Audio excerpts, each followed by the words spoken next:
Get busy living, get busy dying. One of those thought-provoking quotes from the movie Shawshank Redemption. Lots of great stuff in that film that I really appreciate. But today, that particular quote has a renewed meaning for me. Pondering different stuff this weekend. A little soul searching.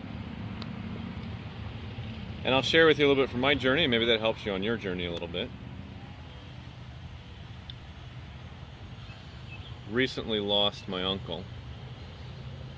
He went home. And it was a very sudden thing. Like to the point where he was at the doctor's the morning of, and they didn't see anything that was really a red flag. And later that day, just gone. If I left tomorrow, if I left today, would I have any regrets? Was there anything that I wish I would have done differently? Was there anything left on my bucket list that I haven't accomplished yet? And there's a couple things out there that I'm contemplating. You know, one of them, Trace and I would like to go to Australia at some point, spend 4 weeks there, really, visit with some of our friends from our company family, from the cruise club. Try to tour the entire continent, get over to New Zealand.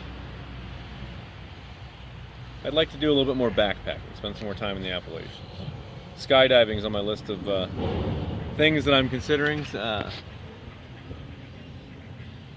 But back when I was in a former line of work, we used to take a group of 60 to 100 teenagers to an amusement park, and I was one of the team leaders on that event. We had several adults who helped coordinate and were chaperones with that.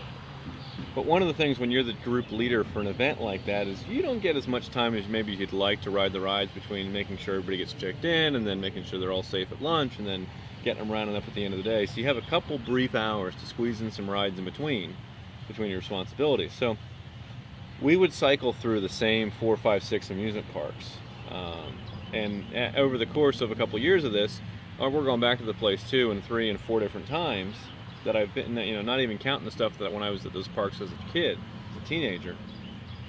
So, eventually you get to the point where you know which ride you really enjoy and you want to go ride once or twice, but at some point the park kind of gets old. You're just kind of like, okay, been there, done that, looking for the next challenge, looking for the next big thing. Oh, they had a new ride, great. We'll wait in line for 4 hours for that. That'll be worth it, because I've done all the other ones.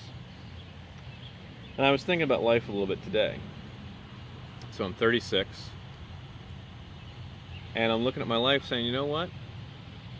I have done pretty much everything that I would have stuck on a bucket list that I can think of. We've been scuba diving. We've taken 3-week vacations.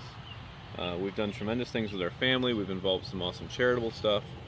If I died tomorrow, I wouldn't be miserable about it. Oh man, I wish I had one more day to just go do this. There's some things that'd be cool if I did, but they're not, make or break. So what's left? If I've accomplished all that I wanted to accomplish, or had all the experiences I wanted to experience, then what's left? My goal is to make it to 125 revolutions around the sun. That's my plan. I want to be 125 years old before I go. And I want to live an active 125 years.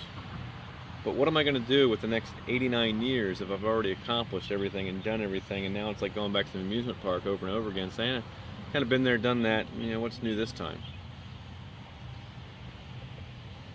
One way that I found a renewed sense of purpose is when you're doing things with kids.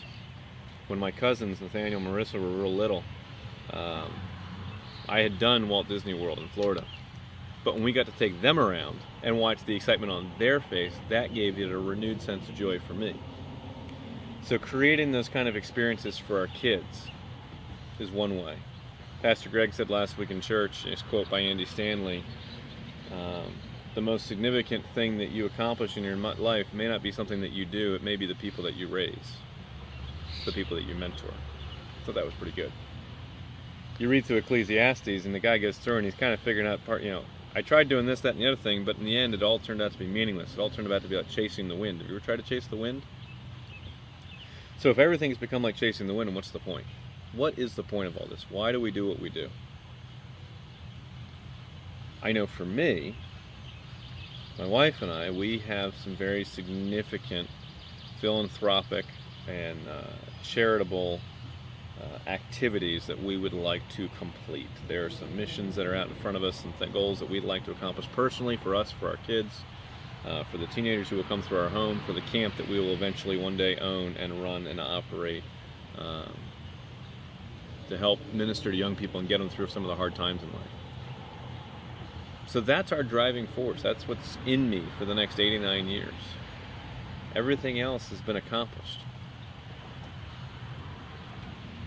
Living the rest of this life for me is kind of pointless. The real point comes in what we're doing for other people now. So with that, if I left tomorrow, wouldn't be the end of the world. I'd be sad that there's a lot of people I thought I wanted to help, but I thought that were supposed to help that I didn't get the chance to. But as far as all my personal stuff, that's been taken care of. So for you, have you knocked out your bucket list? I think for me, it's kind of, on one hand, is it sad that I knocked out my entire list in 36 years? Maybe. On the other hand, because of the nature of the different experiences that I was blessed with and the job that I had and the different things, I was able to do a lot of things that most people I know don't have the opportunity to do. So I feel very blessed, very fortunate. And so what do I do with that blessing? Well, now we give back. Now we find ways to help others have those same type of experiences. If you have a choice between buying things and buying experiences, spend your money on experiences. They mean more. So what can we do, and what can you do in your life? What experiences are you still trying to have for yourself?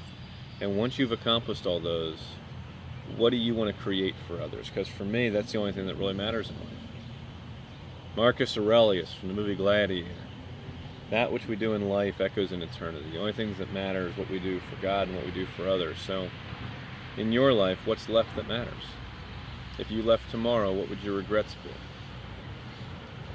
And with that in mind, how are you going to live differently going forward? Live Like You Were Dying is kind of an interesting song. Has some significance for some people. Made me think a little bit, but not really much until this weekend. Get busy living or get busy dying. What are you doing? I know what I'm doing for the next 89 years. I've got a plan to live.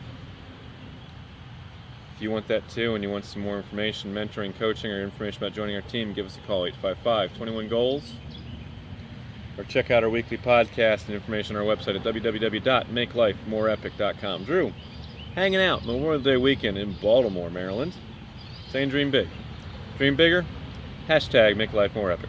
Catch you guys in the next video. Bye for now.